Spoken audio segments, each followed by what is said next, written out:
l'aspect pratique et le point fort de la formation. Donc, c'est ce que j'ai eu l'occasion de vous dire. Hein, la formation va se dérouler en 7 modules.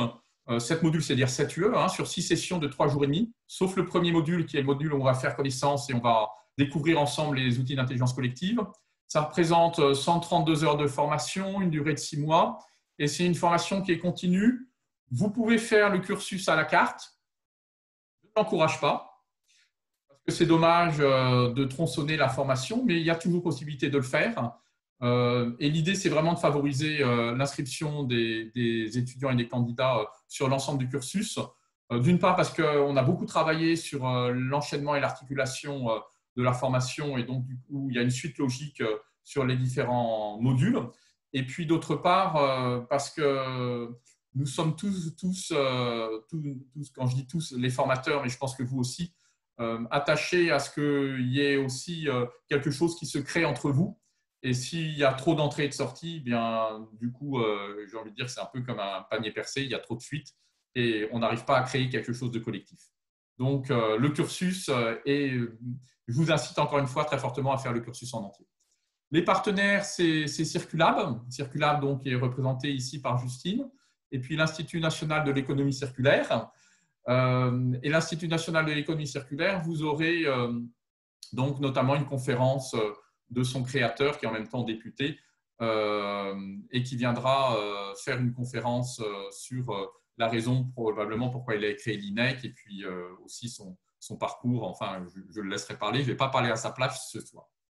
En termes de débouchés, vous avez bien sûr beaucoup de métiers, hein, consultant, chef de projet, chargé de mission, facilitateur en économie circulaire, responsable process, hein, on pourrait probablement en rajouter d'autres. J'ai envie de dire, tous les secteurs économiques peuvent être représentés parce qu'en fait, il n'y a pas de raison qu'un secteur économique échappe à cette démarche de l'économie circulaire. Le prix de la formation, c'est 5 500 € en formation continue financée par l'entreprise, et en formation continue individuelle, c'est un petit peu moins, c'est 2 970 cette année. On a fait un petit effort. Et si vous choisissez chaque UE, c'est 1 500 € par module. Donc, vous voyez, ce n'est pas forcément très intéressant de se former par module. Vous comprenez que l'incitation est, encore une fois, à suivre le cursus en entier. Au niveau des points forts de cette formation, d'une part la pédagogie, parce que, encore une fois, les outils d'intelligence collective vont bien nous servir tout au long de l'enseignement. On va vous faire travailler beaucoup en petits groupes, avec de l'expérimentation, avec des méthodes actives, avec vraiment la volonté d'avoir certes, de temps en temps, de la formation descendante, mais surtout de la formation partagée.